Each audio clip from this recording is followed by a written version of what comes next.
नमस्कार। मोहन थी महात्मा।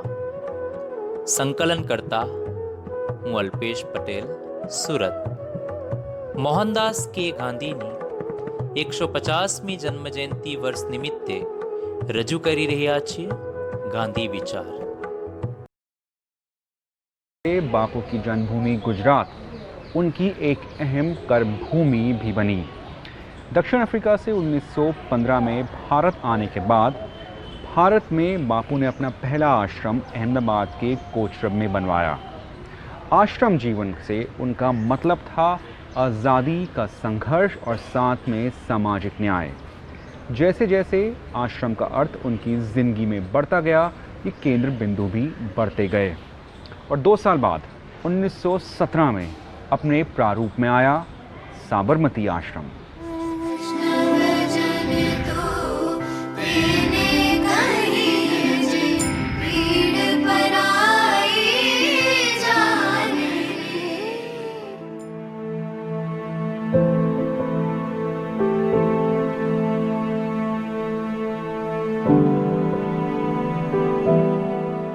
आश्रम, सत्याग्रह और आंदोलन।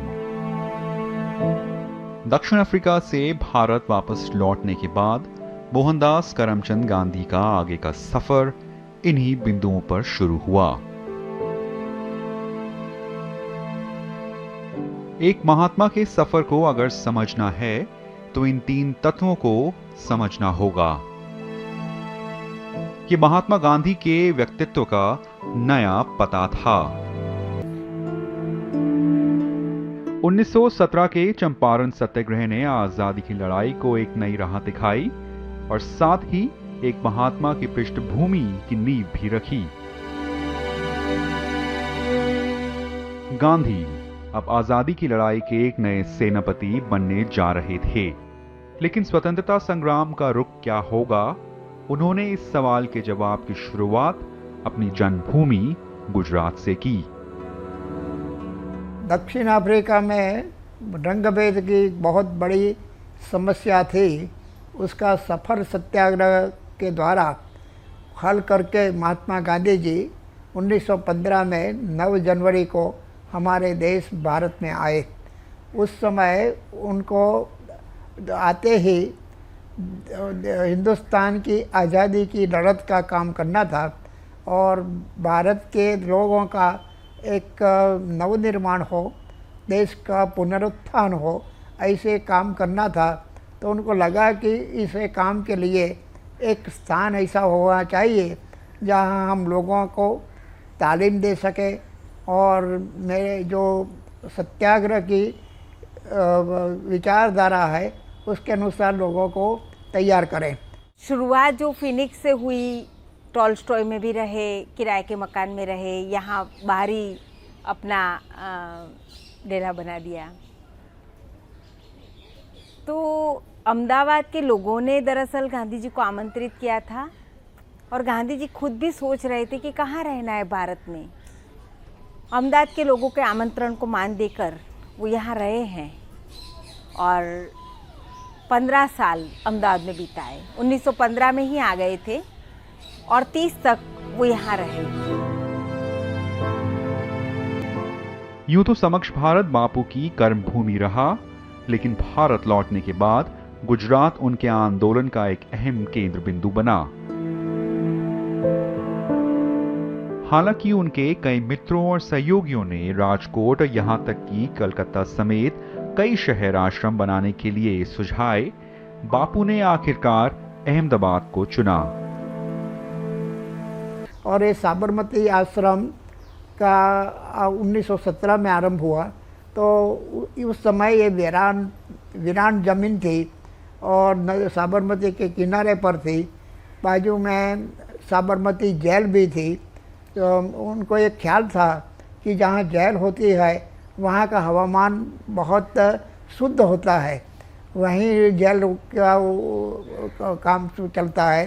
तो उन्होंने ये जेल के नज़दीक आरंभ किया और उनके साथ ये भी ख्याल था कि अगर सत्याग्रह करके हमें आज़ादी की लड़ाई को आगे चलाना है तो उनको सत्याग्रही या एक पैर या तो जेल में होगा या तो बाजू में हमारे जो दधीची ऋषि का स्थान है, वहाँ अहमदाबाद का स्मशान है, उसका एक पैर स्मशान में होगा। तो ये बहुत सिंबॉलिक, दो सिंबल के बीच में उन्होंने ये आश्रम का आरंभ किया।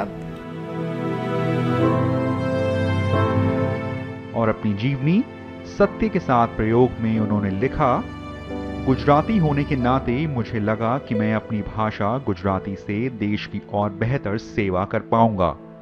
साथ ही अहमदाबाद हथकरघा के कौशल का एक प्राचीन केंद्र है और अगर इस कला को पुनः जीवित करना है तो वो यहीं से हो सकता है। हथकरघा एक कला भर ही नहीं बल्कि एक लंबे आंदोलन की सांकेतिक नींव भी थी। गुजरात में साबरमती आश्रम के स्थापित होने के बाद आज़ादी की लड़ाई को एक नया, कह सकते हैं एक और जोर मिला। आश्रम जीवन क्या है? आज़ादी की लड़ाई में आश्रम के जीवन का क्या महत्व है? बापू अक्सर इन्हीं बिंदुओं पर सोचा करते थे। जैसे जैसे संग्राम, आज़ादी की लड़ाई आगे बढ़ती गई, आश्रम के साथ कई अनेकों हस्तियां जुड़ती गई और इन सवालों के जवाब भी मिलते रहे। आज़ादी की लड़ाई में कोई बड़ा या छोटा नहीं होगा। जब तक देश के नागरिकों में समानता का अभाव रहेगा, हम एक नहीं हो सकेंगे। आश्रम जीवन इस सिद्धांत को पूरा करने के लिहाज से भी जरूरी था। भारत की मिट्टी पर बापू के पहले आश्रम संस्थान की शुरुआत मात्र 25 लोगों से हुई और आश्रम जीवन के लिए बापू और उनके साथियों ने नियम और आचरण भी बनाए। आश्रम अब सत्याग्रह के लिए संचार का केंद्र बनने लगा था।